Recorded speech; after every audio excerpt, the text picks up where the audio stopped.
ஒரு வார்த்தை சொல்லும் கர்த்தாவே, என் வாழ்க்கையெல்லாம் செழிப்பாகுமே. ஒரு வார்த்தை சொல்லும் கர்த்தாவே, என் வாழ்க்கையெல்லாம் செழிப்பாகுமே.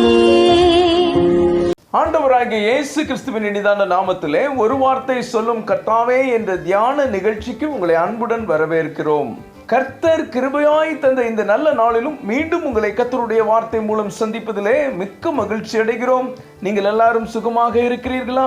கர்த்தருடைய கிருபையினாலே நீங்கள் எல்லாரும் சுகமாக இருப்பீர்கள் என்று சொல்லி நாங்கள் நம்புகிறோம்.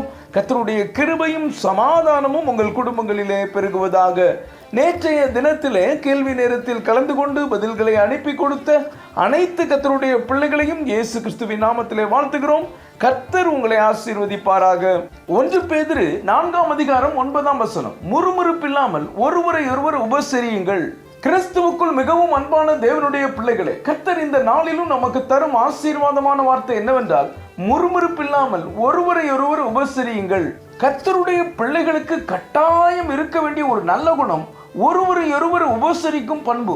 நாம் நம்முடைய சொந்த பந்தங்களை, இரத்த உறவுகளை, நண்பர்களை உபசரிப்போம். அதுவல்ல, முகம் தெரியாத, நமக்கு எந்த விதத்திலும் சொந்தமில்லாத அந்நியர்களை உபசரிக்க வேண்டும். அதுவும் நாம் அவர்களுக்கு செய்ததை அவர்கள் நமக்கு திரும்ப செய்ய முடியாது, அப்படிப்பட்டவர்களே உபசரிக்க வேண்டும்.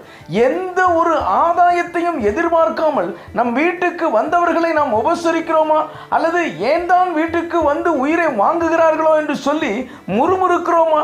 ரோமர் 12:13 இப்படியாக சொல்கிறது, பரிசுத்தவான்களுடைய குறைவில் அவர்களுக்கு உதவி செய்யுங்கள், அந்நியரை உபசரிக்க நாடுங்கள். ஆம் கர்த்தருடைய பிள்ளைகளே, நம் வீட்டிற்கு வந்தவர்களுக்கு பச்சை தண்ணீர் கூட கொடுக்காமல் வீட்டு வாசலிலே வைத்து பேசி அனுப்பும் மகா கஞ்சனாக இருக்கக்கூடாது.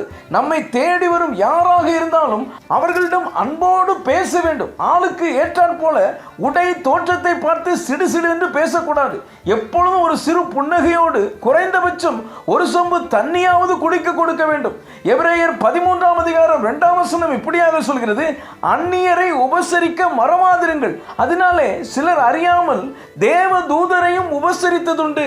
பரிசுத்த வேதாகமத்தில் அநேக கர்த்தருடைய பிள்ளைகள் அந்நியரை உபசரித்த போது அவர்கள் அறியாமல் தேவதூதர்களை உபசரித்து கர்த்தருடைய கிருபையையும் கர்த்தருடைய ஆசீர்வாதத்தையும் பெற்றுக் கொண்டிருக்கிறார்கள்.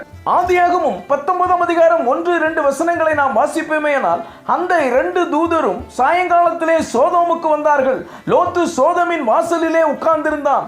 அவர்களை கண்டு லோத்து எழுந்து எதிர்கொண்டு தரை மட்டும் குனிந்து, ஆண்டவன்மார்களே, அடியனுடைய வீட்டு முகமாய் நீங்கள் திரும்பி உங்கள் கால்களை கழுவி ராத்தங்கி காலையில் எழுந்து பிரயாணப்பட்டு போகலாம் என்றான். அதற்கு அவர்கள், அப்படியல்ல, வீதியிலே ராத்தங்குவோம் என்றார்கள். கர்த்தரால் அனுப்பப்பட்ட 2 தூதர்கள் சோதோம் பட்டணத்தை அழிக்கும்படி வருகிறார்கள். இது லோத்துவுக்கு தெரியாது. ஆனால் அவன் அவர்களை அன்போடு உபசரித்து விருந்து பண்ணுகிறான். அவர்களை தன்னுடைய வீட்டில் இரவு தங்க வைக்கிறான். நீதிமானாகிய லோத்துவிற்கு அந்த ஊரார் இரவிலே தொந்தரவு கொடுத்த போதும் அந்த தூதர்களை அவர்கள் கையில் அவன் விட்டு கொடுக்கவில்லை. அவனுடைய நல்ல குணத்தினாலே தேவனுடைய கிருபையை பெற்றான். அவனுடைய குடும்பம் பாதுகாக்கப்பட்டது. லோத்துவை போல நாமும் அந்நியர்களை உபசரிப்போம். உங்கள் கதவை தட்டுபவர்கள் தேவ தூதராக கூட இருக்கலாம். எனக்கு அன்பான தேவனுடைய பிள்ளைகளே, அதே அதிகாரத்தில் 8 நாம் வாசிப்போமேனால், அன்பு திரளான பாவங்களை மூடும் என்று எழுதியிருக்கிறது. நமக்குள் தேவனுடைய அன்பு இருக்குமேனால் மற்றவருடைய குறைகளை, தப்பிதங்களை பெரிதாக பார்க்க மாட்டோம். முறுமுறுப்பில்லாமல் உபசரிப்போம். ஒரு சிலர் யாராவது வந்தால் செலவாகுமே என்று சொல்லி நான் அவசரமாக அங்கே போகிறேன் இங்கே போகிறேன் என்று கதை சொல்லி கதவை அடைத்து விடுவார்கள். அப்படி நீங்கள் இருக்காதீர்கள். நாம் மற்றவர்களை உபசரிக்கும் போது கொஞ்சம் இழப்பு வரத்தான் செய்யும். அது நமக்கு ஆசீர்வாதமே. உபசரிப்பு என்றால் நம்முடைய நேரத்தை கொடுப்பது, உணவை கொடுப்பது, தங்க இடம் கொடுப்பது, நம்முடைய உழைப்பை, பொருளாதாரத்தை கொடுப்பது.